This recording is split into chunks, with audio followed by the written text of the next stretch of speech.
This is not the man God creates in the book of Genesis.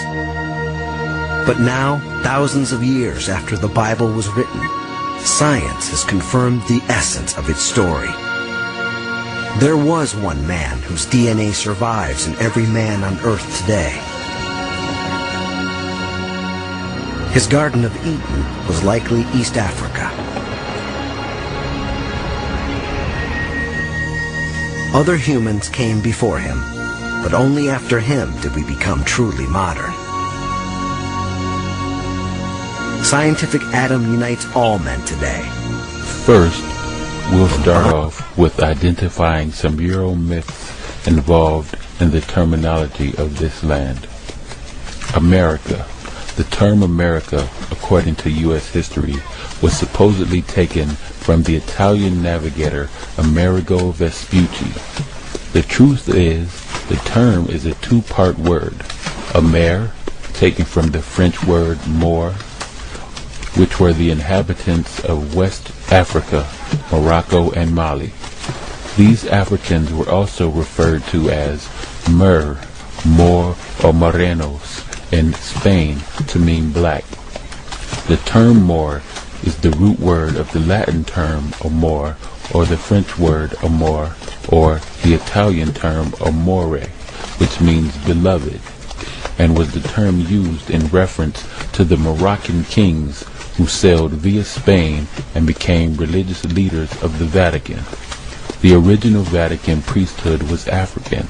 Catholic equals cat holistic, or holy cat, of Egyptian symbolism, symbolized by the Sphinx. The Moroccan priesthood oversaw the papal government.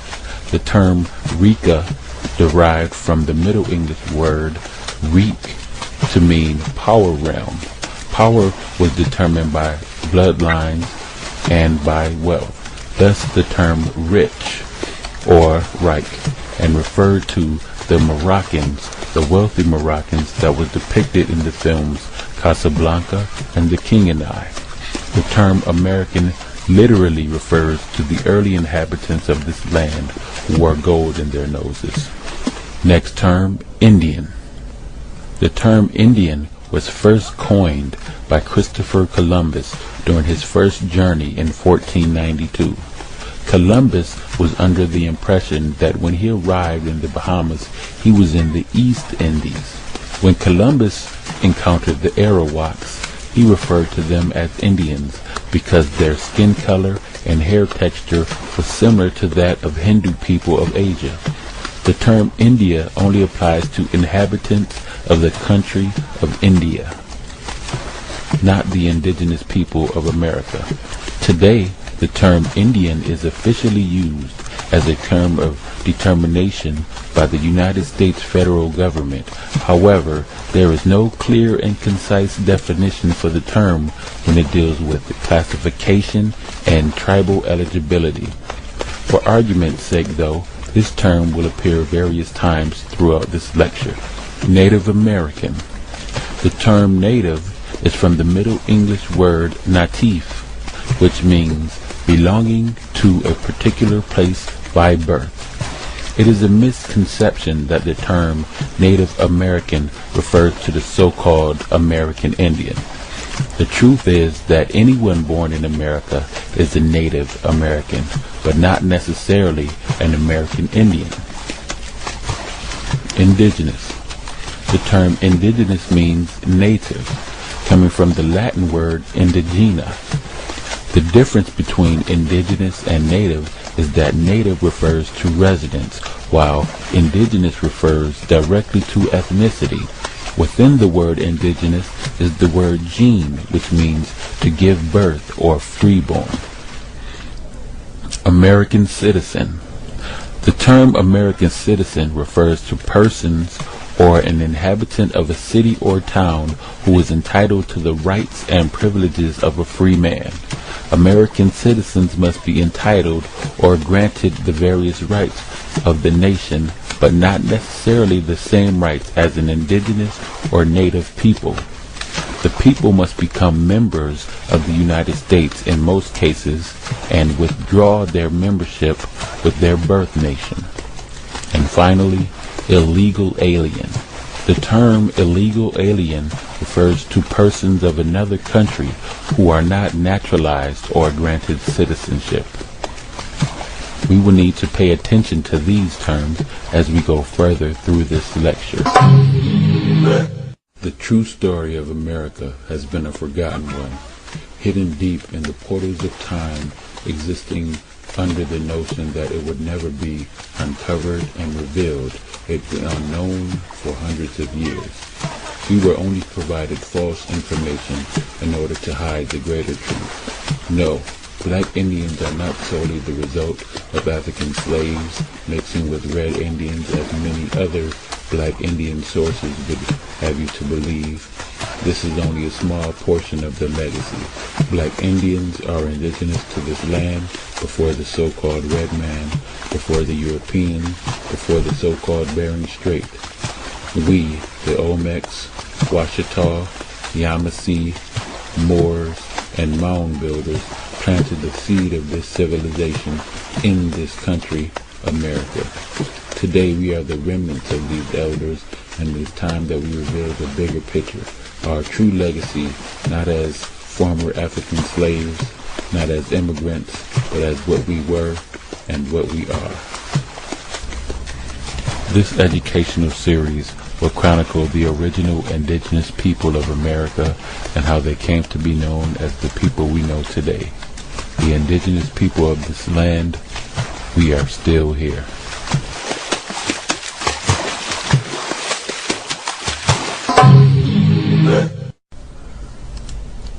Now, without further ado, we will delve directly into the indigenous peoples of this land. The indigenous. When the enormous monoliths were uncovered from Mexico, the sculptured images that were carved to form 24-ton heads from a single mass of basalt rock had been discovered. No one suspected this mysterious part of a civilization that only seemed to have vanished. At the cultural paradox of this civilization, La Venta, 18 miles from the Gulf of Mexico, 4 colossal heads were unearthed. The monoliths had been carbon dated. The results of the carbon-14 tests of the stone heads found in Mexico caused a startling uproar amongst archaeological circles. Various additional testing was performed. However, the earliest date that the carbon testing came up with regarding the stone images was the year 291 BC. As more diggings were performed in Middle America, larger heads were discovered. 24 tons was the average sum of the weight. The new discoveries were even more mysterious, for the colossal heads continued to turn up even earlier dates. 4 heads in all were excavated at the city of La Venta alone, with the largest head standing 9 feet tall. Ancient Middle American civilizations, or Mesoamerica antiquity, is divided into 3 epochs: Archaic, before Christ; Classic, during the first 1,000 years AD; and Post-Classic, from 1000 AD to Spanish conquest. The monolith of La Venta was dated and placed in the Archaic period, which proved the existence of a civilization in Mesoamerica thousands of years before organized monotheistic religions. Perhaps more staggering than the result of the carbon dating of these stone figures is the apparent construction and proportions of the monoliths. According to archaeological circles, the statues were constructed from one massive chunk of basalt block mined from stone quarries 80 miles away and transported to the center of La Venta with a sum weight of 20 to 40 tons each. It seems these stones were rolled over vast tracts of land or transported down a river on wooden rafts, however, presenting somewhat of an illogical and even incomprehensible method of material transportation. The monoliths proved to be only elementary in cultural archaeology. At present, between 25 and 40 Archaic period Mesoamerican sites have been discovered. The majority of these finds have occurred in the states of Veracruz, which total 246 recorded pieces with over 180 sculptures, altars, and stone heads. The revelation of this hidden civilization reconstructed the indigenous history that has now been extended to reveal a hidden past. It is apparent that the Archaic period preceded even some of the great civilizations of the East, 900 to 400 BC. The people of this period were not primates. These archaic indigenous inhabitants belonged to a class of Homo sapiens, thus leading to the belief that the ancient America, despite the narrow-minded kaleidoscope view of cave dwellers and tree climbers, was a highly advanced civilization. We see this in the advanced artistry and sculpturing, which was quite different than the art and sculpturing of tribal cultures. Mesoamerica archaeology proves enough data to suggest that these inhabitants were a high-status group with the presence of elite leaders, a military force, a political hierarchy, and a quite obviously, or at least sensible, penal system, as opposed to a primitive tribal culture's vigilante methods of punishment. Historians speculate on the actual racial identity of these inhabitants. Many hypotheses suggest that the archaic inhabitants were of Mayan linguistic stock. The contradiction to this hypothesis would be that the inhabitants spoke an ancestral form of mixed Zoqueen. Other historians speculate that the people who populated Mesoamerica were Mongoloid people who crossed over between Siberia and Alaska and were called Paleo-Siberian or ice hunters. Upon research in the etymology of the term Paleo-Siberian, we find paleo from the Greek word pale to mean ancient or primitive. Siberian has dual meanings. Sib from the Greek word sipa to mean kinship, family related by blood, and Aryan from the Sanskrit word Arya to mean noble, in reference to the Persian language. Arya also denotes a sub-tribe of people who migrated from Turkey into Palestine and were given the name Caucasian from the regions of the Caucasus Mountains. However, the stone images were not the depiction of Siberians or Mongoloids. The archaeologists are not in agreement with the identity of these inhabitants, or more correctly, have denied indisputable truth of their origin. However, since the mysterious unearthing of the ancient civilizations, one name has surfaced from later transcriptions. The name was Olmec. Who were these people called Olmec? Can we speculate that these people of the colossal heads were Asians who crossed the Bering Strait, or Siberian icemen who migrated from Europe? Jose Maria y Serrano, upon excavating one of the monolith heads in this region of San Andreas Tuxtla, published a short passage in the Bulletin of the Mexican Geographical Statistical Society, and I quote, "As a work of art, it is without exaggeration a magnificent sculpture.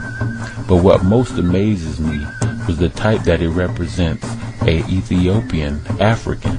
I conclude that there had doubtlessly been black Negroids in this region from the very earliest ages of the world." Unquote. In 1939, Dr. Matthew Sterling led a joint team from the National Geographic Society into the Gulf of Mexico to spearhead a major digging operation in Veracruz to unearth the monolithic heads. Sterling concluded, and I quote, "The features are bold and amazingly Negroid in character." Unquote. The archaeological cultural data overwhelmingly confirms the depiction of Negroid faces. Further archaeological evidence of the Negroid in ancient America is found in the Monte Alban culture, which seems to have begun at the end of Olmec culture. In Monte Alban, 140 Negroid-type figures have been discovered. Upon archaeological research, there is no logical denying of the Negroidness found in the art of the ancient Americas. Although there has been denial amongst historians, archaeologists have indeed confirmed at least 4 major facts. Number 1, the Olmecs date back to the Archaic period.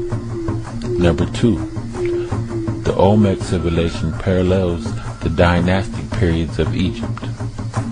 Number 3, the Olmecs were not Paleo-Siberians or evolving Neanderthals. And number 4, evidence points to the Olmecs being of African ancestry. Skeletons have also been unearthed in pre-Columbian layers in the valley of the Pecos River that flows through Texas and New Mexico and empties into the Rio Grande of the Gulf of Mexico. Professor Houghton, a physical anthropologist, concluded, and I quote, "The Pecos skull resembles most closely the cranial of Negroid groups coming from Africa, where Negroes commonly have some perceptible infusion of Hamitic blood." Unquote. The Pecos skull resembles most closely the cranial of Negroid groups coming from Africa, where Negroes commonly have some perceptible infusion of Hamitic blood. Unquote. Professor Houghton refers to Hamitic blood. Hamitic blood is the blood of the Negroid, since the Ham Shemites were the dark seed which were forbidden to interbreed with the Canaanites. The word Ham translates as black in biblical Aramaic. Finds like these, in addition to the Negroid-style heads, forces us to consider the parallel between ancient America and Africa. However, historians dismiss these similarities as mere coincidence. Archaeologists, on the other hand, conclude that the Olmecs who sculpted these monoliths have been shown to be absolute masters of realistic portraiture and did not arrive at the distinct Negroid features by accident. It is also noted that there could not possibly be a coincidence of stylization of a distinct people with facial features and characteristics which separates them from the features and characteristics of all other races on this planet. There can be no room for geographical coincidence that the very period that the Negroid appeared in Mexico, that was the same period when the first pyramid, mummies, and hieroglyphics began to appear in Mesoamerica as well. Is it a coincidence that the Teotihuacan head of pre-Columbian Mexico greatly resembles early Mandingo clay heads and Nigerian images? Many of the historians today have confirmed to the speculation of the Olmec monolith heads. They cannot explain the representation of the Negroid, despite the coloration, the fullness of the lips, prognathism, tattoos, tribal markings, and tribal scarification, kinky hair, the broad nose, and the Egyptian-style military accessories. Historians now speculate that the sculptures were not constructed by Negroid people, but perhaps by Asians. If this had indeed been the case, why would people erect such huge monuments of Negroid representation? Why would Asians build colossal monuments to portray the Negroid of Africa when they had their own gods and legendary heroes? So realistic are these representations of the Negroid that it is extremely difficult to suggest that these figures were constructed by anyone other than Negroids themselves. Were the Asians attempting to construct an Egyptian metropolis by erecting Negroid stone heads, pyramids, clay pottery, which is identical to the Egyptian and even the Nigerian art? How could the Asians arrive at the startling similarities between the Olmec civilization and the Egyptian civilization? Even more absurd than these claims is how the Asians built these monolith heads.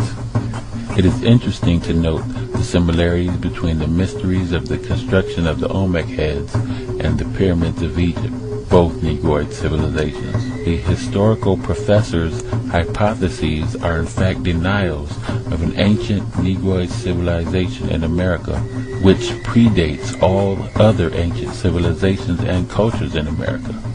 No one has denied that the Olmec civilization is perhaps the oldest of America that stretches back into antiquity, nor is there any legitimate denial that the Olmec monoliths represent Negroid people.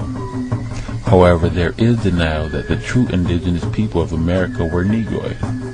Research shows that the Olmecs did not mysteriously vanish as suggested by historians, but that the Olmecs migrated far north and mixed in with the 4th century Chinese missionaries under Buddhist monk Hugh Shen, who traveled to what is now California and produced what Columbus mistakenly called Indian and the British called the Red Man. Other Olmecs migrated to Southeast America and established settlements. Research suggests that Olmecs mixed in with Negroid traders from Morocco, the Moors, thus becoming known as Washoe, and established governments and sovereign nations thousands of years prior to the arrival of the Europeans. These claims have thus been repudiated by historical circles who have gone beyond the call of duty to counteract the suggestion that the original Native American, in every sense of the word, were African, Negroid, Black, Egyptian, or Nubian people, and not red men living in huts and teepees.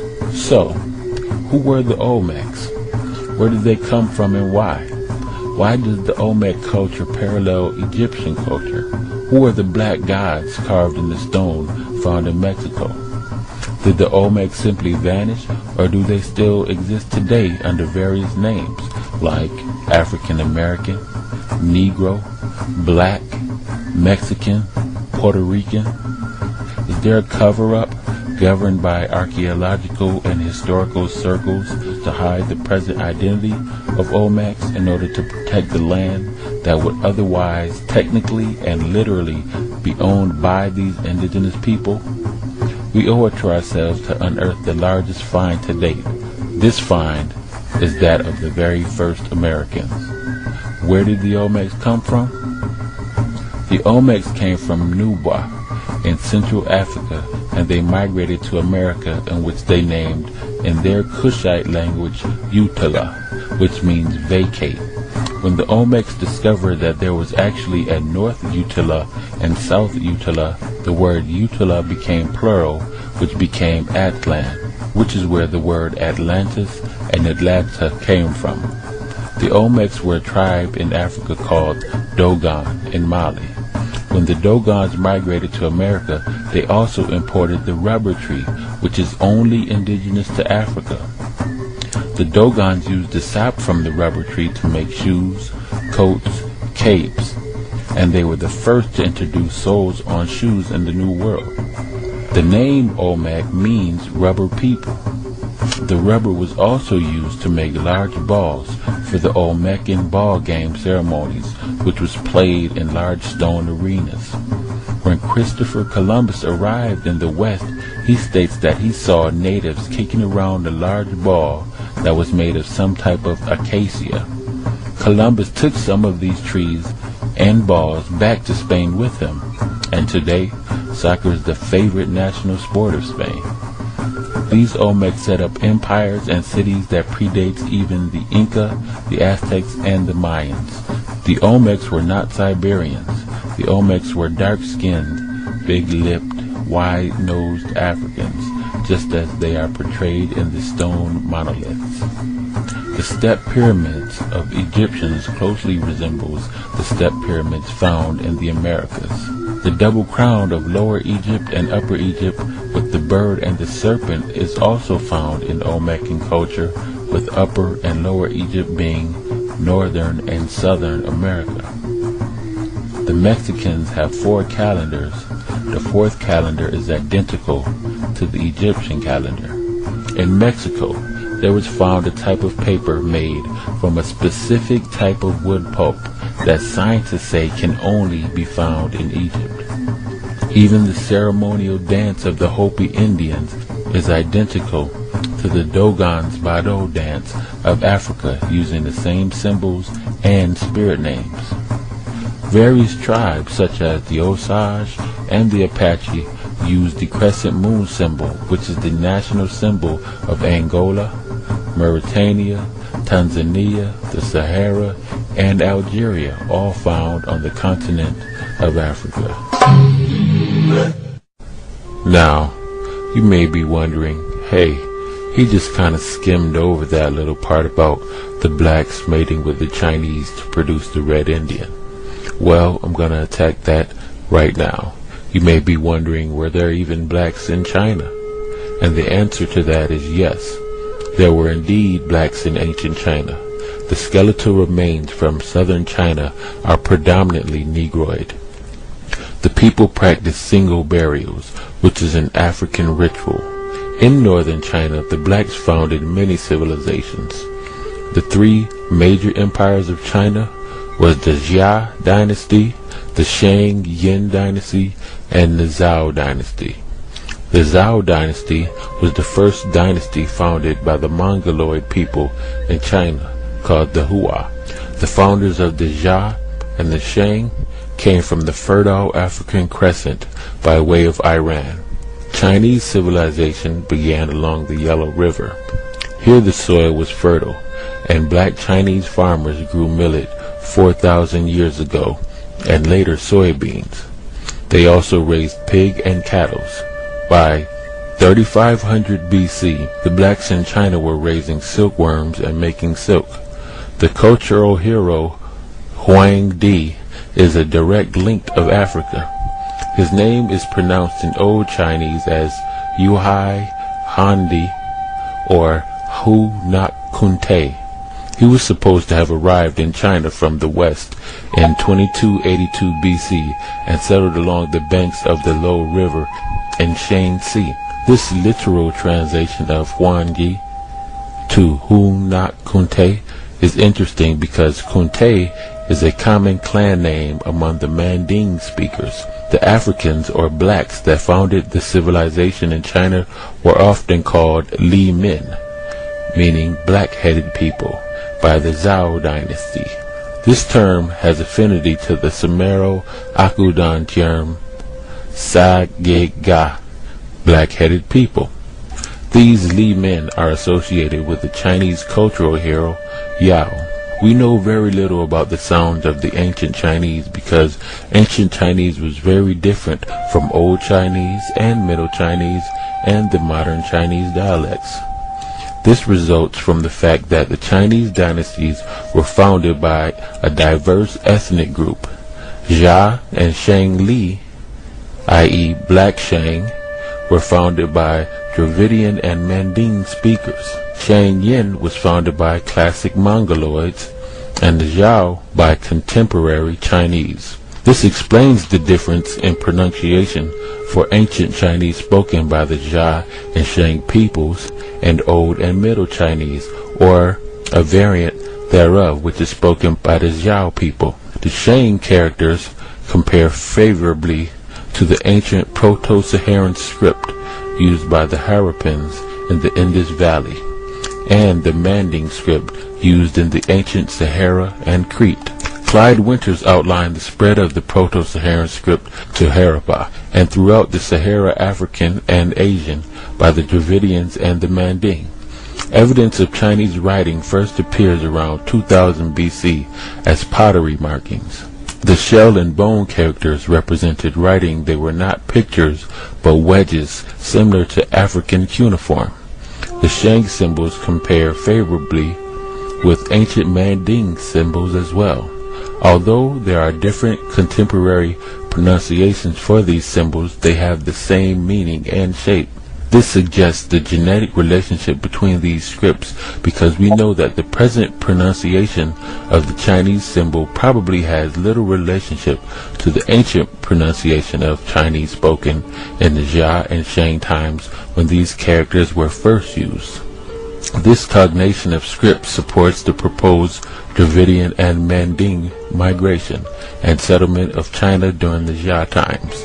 The identification of the first hero of China, Hu Nak Kunte, as a member of the Kunte clan of the Manding speakers of Africa is supported by the close relationship between the Manding languages and the Chinese.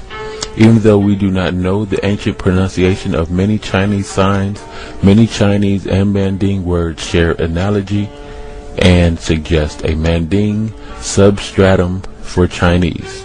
I mentioned Black Shang, so I will further explain. There were two Shang empires. The first Shang dynasty was Shang Li, meaning Black Shang. It was ruled by Li Shang, or Black Shang. For the last 273 years of the Shang Empire, the capital was situated at Anyang. The Shang Empire based at Anyang was founded by the Yin nationality. We call this empire Shang Yin. Thus we have Shang Li Empire and the Shang Yin Empire. The Yin were classical Mongoloid people related to the Thai and other small Mongoloid Austronesian-speaking people situated in Southeast Asia. The use of the blackbird as the father of Zhai relates to the blackbird as a popular totem of black ethnic groups in China. This indicates that the founders of Shang were of mixed origin. The bird myth I just mentioned, which is centered on the east coast of China, suggests black origin for Shang, since this area was the heartland of ancient China. Both the ancient Chinese and Africans had similar naming practices.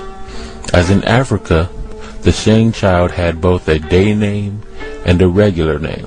The Shang child was named according to the days of the sun on which he was born. There were 10 days in each sun. These days are called the 10 celestial signs. In the mulberry tree tradition, one day 10 suns rose from a mulberry, and the archer Yi shot them down. He actually only shot 9 down.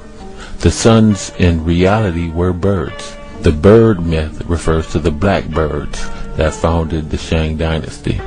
The fact that only one of the 10 birds survived the arrows of the archer of Yi may be related to the unification of the 10 clans of the Shang dynasty. The reference to blackbirds in the Chinese literature relate to the African origin of the Shang rulers. The use of the term blackbird relates to the fact that these blacks had a bird as their totem. There is a similar account in Native American history, where the blackbird rescues the red bird from the white bird, which retreats back into the caves. This analogy is a reference to the Negroid releasing the red Indian from the clutches of the European colonialism. We know that birds do not live in caves. The cave is a reference to the mountains of Europe, the Caucasus Mountains. And as far as blacks in Asia today, many Africans and Chinese mixed and moved far north into Tibet, where they become known as nomads and live a very similar life to the Africans in Kenya. The Dravidian speakers originally came from Nubia. They were related to the Sea Group people. The Shang culture was founded by the Kushites, thus the name Yi, meaning great bowman, thus corresponding to Stu, the name for the founders of the Tat Seti, the first monarchy in history. The Yi seem to have lived in both North and South China.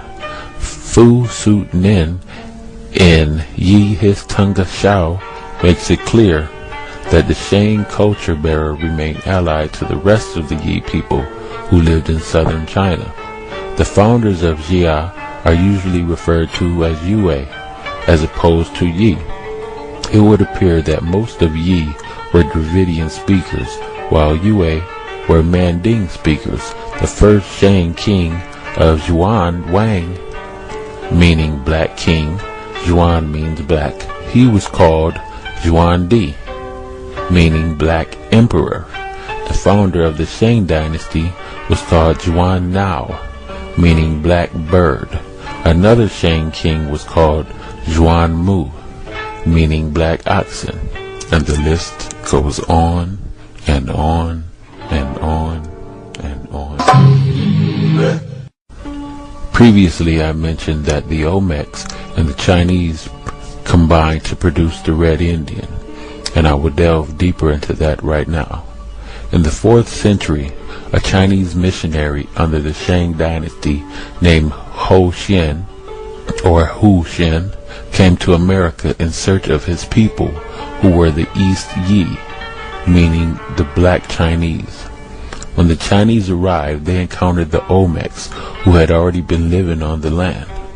The Chinese considered the black Olmecs as the descendants of the black Chinese, Yi people.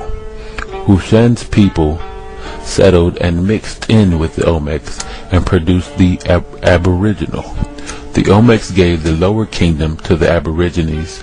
The Aborigines called the land Mujan, which is a combination of the Olmecan Ashuric Aramaic word Mu, which means one, and the Chinese word Zhan, named after Hu Shan. Did you know that there was a province in China today called Zhan, and that this is the site of one of the only Chinese pyramids? Mujan became Mijan and eventually became Mekjan or Mexico. The Aborigines called themselves Mexicans, and they remixed with the Olmecs, which resulted in a sub-tribe called the Hopi. The Hopi clan was taught the religion of the Dogon and given the secret of the stars. Several hundred years later, the Hindu East Indians arrived in Mexico, and they bred with the Mexicans and produced Mongoloid tribe types like the Inuit and Eskimo, who migrated far north into Canada and Alaska. Out of the Mexican also came the Aztec, Inca, Toltec, Mixtec, and the Mayans, which were the 5 barbarian nations. The Mayans rejected their Olmec ancestry and gravitated towards their Chinese ancestry. The Mayans began practicing human sacrifices and cannibalism. The Mayans were banished by the original Olmecs and were told to leave or be destroyed. The Mayan relocated and sailed east to Asia and mixed in the Mongols of Southeast Asia and became known as Angkor. Today, the Angkors no longer go by that ancient name. Their modern-day name is Cambodian. Yes, the Cambodians are really the Native Americans that were banished. This is why the ruins in ancient Cambodia are identical to the ruins of the Mayan Empire. History claims that the Mayan civilization just vanished. The word Mayan means illusions because it seems as if they disappeared overnight. The Mayans didn't just disappear. An entire ethnic group just simply vanished overnight. They simply packed up and moved to the other side of the planet. And you might be wondering, am I saying that the Red Indian is an Aborigine? Well, the Red Indian is a result of mixing between Olmecs and Chinese. This is why you have some Native Americans with dark skin and Negroid features, and some with light skin and Mongoloid features. Olmecs were indigenous Americans. Chinese were immigrants. Mexicans are Aborigines, who were the combination of Olmecs and Chinese. The East Indians that came here were also immigrants. As for the tribes of North America, the tribes of North America were a result of Olmec and Mexicans. However, some of the Mexicans continued to mix with the Chinese and produced yellow tribes like Pueblo and Manso. The yellow tribes mixed in with each other and produced tribes like the Chinook, Tutuni, Kalupaya, Chumash, Oinut, and others. Tribes broke off from each other and produced even more tribes that settled in California.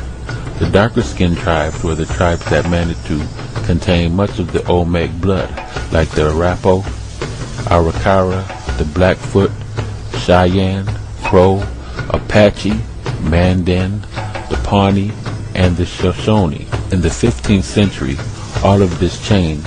The Europeans arrived for the first time, the Spaniards, French, British, Italians, and Portuguese. The Europeans mixed in with all of the tribes, black, red, and yellow, and they produced even more stocks. Today you will find white Native American tribes. The tribes that did not wish to mix with the Europeans were destroyed.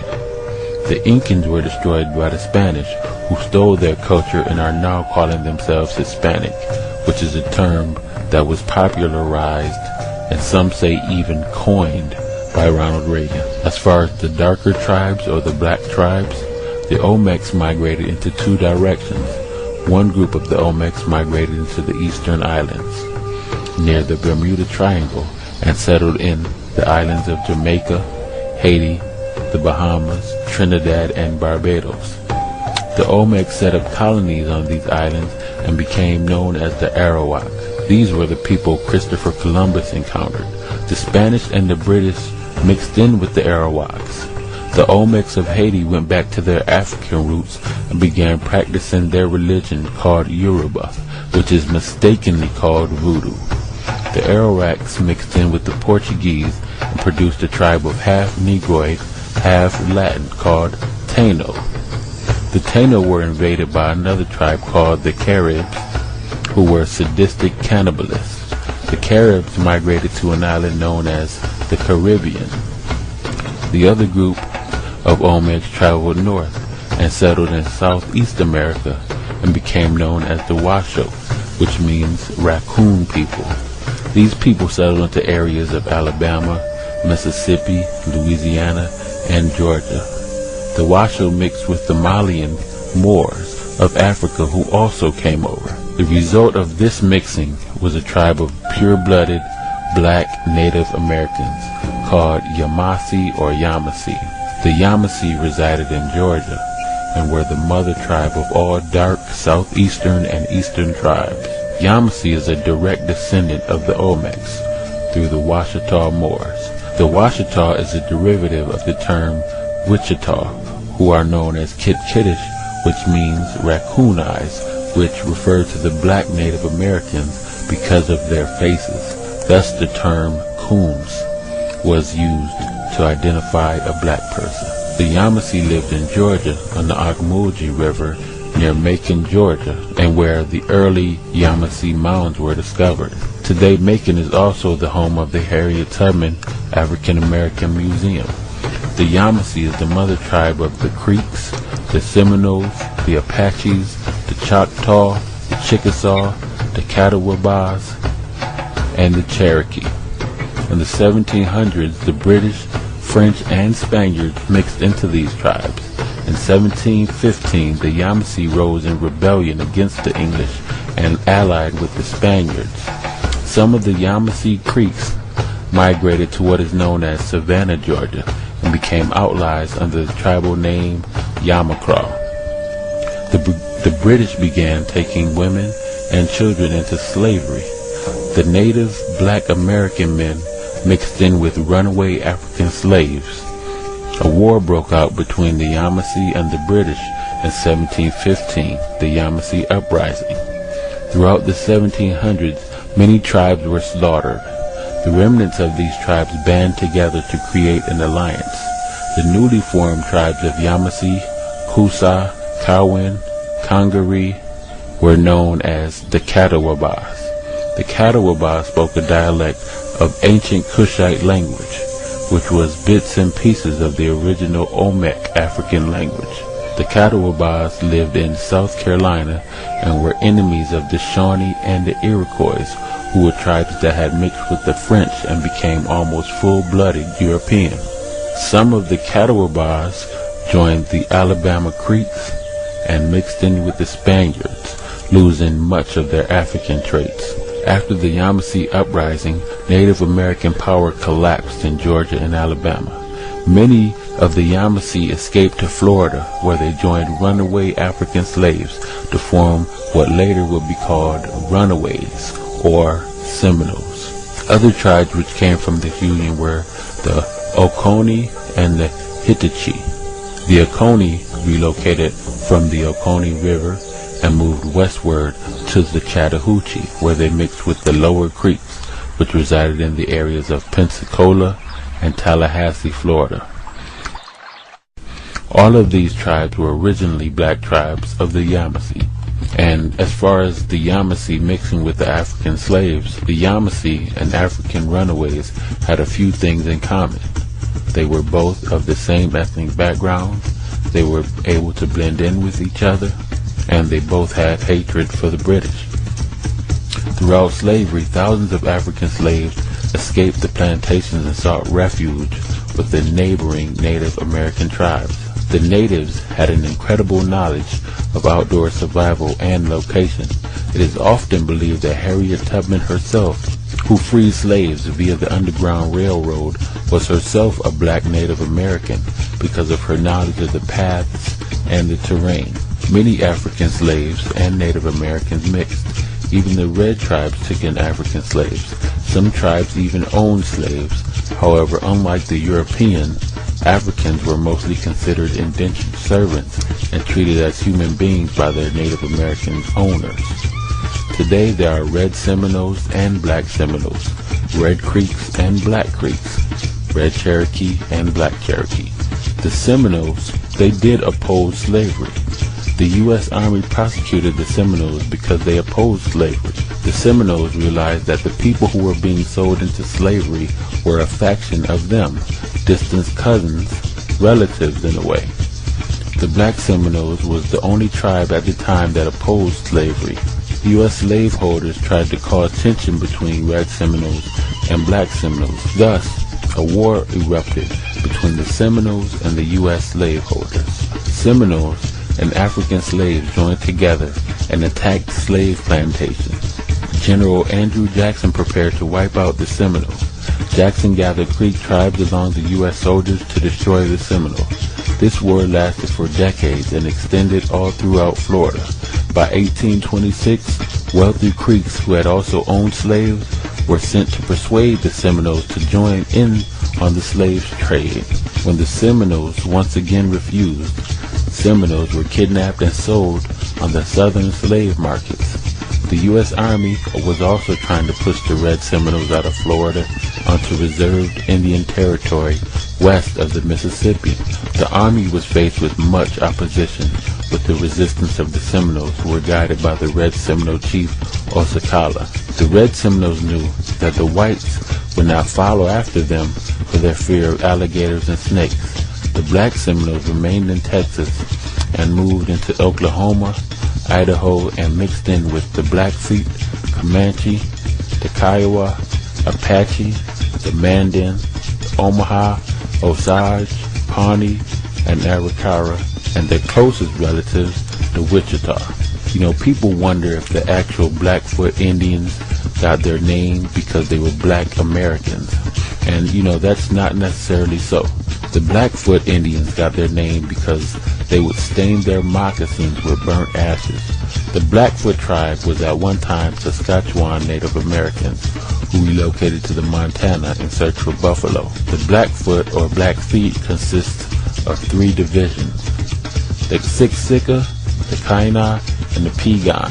The entire group is known as Blood and are descendants of the Wichita Yamasee Moors. If you look closely at many Native American tribes, you can still see their African traits.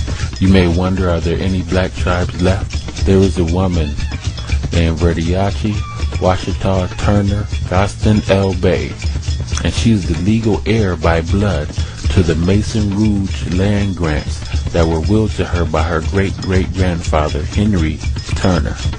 Verdiachi's land is the District of Louisiana, which is named after her great-great-great-grandfather's friend, Louis Bogeny, who sold the land to Joseph de Maison Rouge in 1795. Joseph had a daughter named Anne, in which the land went to her. Annie named the land Louisiana after Louis and Annie. In 1848, the U.S. government took the Turners to court to take the District of Louisiana. However, the government lost, and the land was granted to the heirs of Henry Turner, Verdiachi Washita Turner Gaston L. Bay. Verdiachi has set up a sovereign nation of Washita Moors that is recognized by the United States government. The Subcommission on Prevention of Discrimination and Protection of Minority Workers Groups on Indigenous Populations recognized the Wichita as the oldest indigenous people on the earth. The U.S. government does not own the District of Louisiana, as we may believe. Also, the state of Georgia is owned by a Yamasee. It is documented. Many Native Americans signed treaties with the U.S. government, but never actually sold any of their land over. Technically, the land still belongs to the so-called Indians, not the federal government. So you may be wondering if I'm trying to say that out of the 550 some odd Native American tribes, they're all descendants of black people. I'm saying that all so-called American Indians descended from the Mexican Olmecs and the various African and Asian mixtures throughout. How does this make other Native Americans feel, especially today's Red Indian? It is important that we as Americans understand the origin of the so-called American Indian, and it is important that we accept the truth. Black Indians are no more native than the so-called red man in culture. The culture and religion that is practiced by today's Native Americans is the natural, non-theological concept of the Malian Moors of Africa, the Olmecs, and the Aztecs of Mexico, as well as the early concept of the mound builders. There are various tribes today that will admit to their African ancestry. The Hopis, Apache, Aztec, Zuni, Nez Perce, Miami, Blackfoot, Catawba, and Seminole all possess knowledge of African ancestry. What's more important is not the feeling concerning indigenous people, but more so the truthful data and the validity and acceptance of that data. You may be asking, why do red Native Americans believe that they are the first? Well, many red Native Americans are well aware of the information that I've just presented to you, and some are not aware. Tribes like the Hopi, Aztec, Apache, Pueblo, Seminole, Creek, Tuscaros, and Susquehanna have documents in their possession that tells the stories of the black gods who gave them birth. In fact, the Hopi Book of the Stars that was given to them by the Dogons tells that when the forefathers, Africans, reclaim their throne, the black and red tribes will join together and overcome their oppressors. There is a similar parable in most Native American cultures that speaks of the white eagle who has captured the red eagle until the black eagle freed the red eagle. The white eagle retreated into the cave from which he came. Look up this story. It's an actual Native American culture. It is just as important for Native Americans to understand true history as it is for black Americans to understand true history. Blacks have been convinced that they are all ex-African slaves. Of course, this is a lie. There have been blacks in this country for thousands of years before the first Europeans. There are millions of blacks in America today who, if they trace their family heritage back, will not find any African slavery in their family. Many blacks are children of the Yamasee, Seminole, Creek, Cherokee, Blackfoot, Shoshone, etc. However, the U.S. government, in order to protect their best interests, has kept most of this information and true history from us. The U.S. government has convinced us to classify ourselves as a title that the European political system created in order to place us in a certain social bracket, African American. As an African American, we have no inalienable or indigenous rights under the Constitution. Even worse, as an African American Christian, we dig an even deeper hole for ourselves. As black Christians, we have to admit two things. We are former slaves by calling ourselves African, and we are former slaves who converted to the slave owner's religion. Thus, we sever any connection to sovereignty or self-identity. As African American Christians, we literally become dependent on the government and relinquish all indigenous and self-governing classifications. Thus, we throw ourselves on the mercy of the U.S. judicial system. Native Americans have what is called autonomy or self-government, similar to diplomatic immunity. As indigenous people, we have the right to set up our own sovereign nations. We govern our own judicial, legislative, and penal system. As African Americans, we waive the right of self-governing and indigenous rights by admitting that we are immigrants, came over from somewhere else, and not indigenous. The African slave trade. Much of the so-called African slave trade was fabricated and widely exaggerated. There was no trade. An independent source showing that the so-called Indians on the eastern seaboard, also called Terra Nova, were Moors, is called the book African and Native Americans by Jack D. Forbes. He shows in the book how many so-called Native American Indians were sold into slavery in Africa and Europe. This is the opposite direction in which we were taught the slave trade went. These Native Americans, or Indians, were classified as Negroes and blacks in the slave books of Seville, Spain, and elsewhere.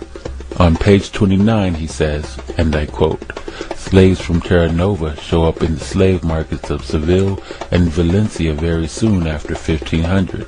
For example, in Valencia during the period to 1516, we find in 1503 Miguel Man, in 1505 Juan and Pedro, and in 1507 Antonio and Juan Amarco. In 1515 Ali, now Melchor, and in 1516 Catalina. They were all classified as Negroes." Unquote. Now, think about this. If we were first brought to North America around 1619, or even as early as 1555 for that matter, then how were they taking slaves from Newfoundland to Europe, all before 1520? Keep in mind that one of the Native Americans even had the name Ali, and all were classified as Negroes once they reached Valencia. How did a Native American in 1515 have a Moorish name, Ali? At least 3,000 Americans, so-called Indians, are known to have been shipped to Europe between 1493 and 1501, the Columbus expeditions, with the likely total possibly double that. Most were sent to the Seville area, where they seem to show up in the slave markets as Negroes. These are major contradictions to the whole slave trade myth. Blacks were always in America. The missing Indians are Negroes. The slaves sold on the slave markets in the South were initially the black people from right here in this hemisphere. As they took the lands here, they enslaved the inhabitants of those lands who were black. The tens of millions of Americans, so-called Indians, who disappeared after 1492 did not all die in the Holocaust inflicted within America.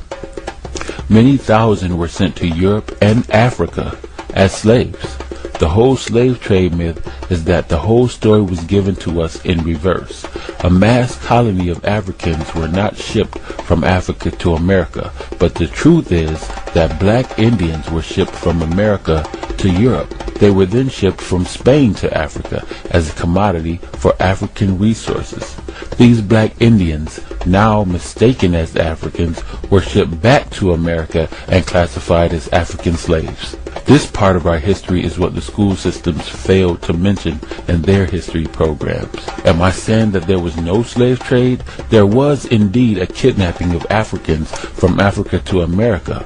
However, it was the result of the mass shipment and slaughter of the Moors in America at the hands of the Columbus expeditions. Columbus's first journey in 1492 was a mission to capture gold, but he was sidetracked by the presence of the black Moors. Columbus sent the word back to the monarchs of Spain that there were what he referred to in his logs as the people of the Queen of Sheba. Columbus kidnapped Arawak Indians along with gold nuggets, exotic birds, and grain.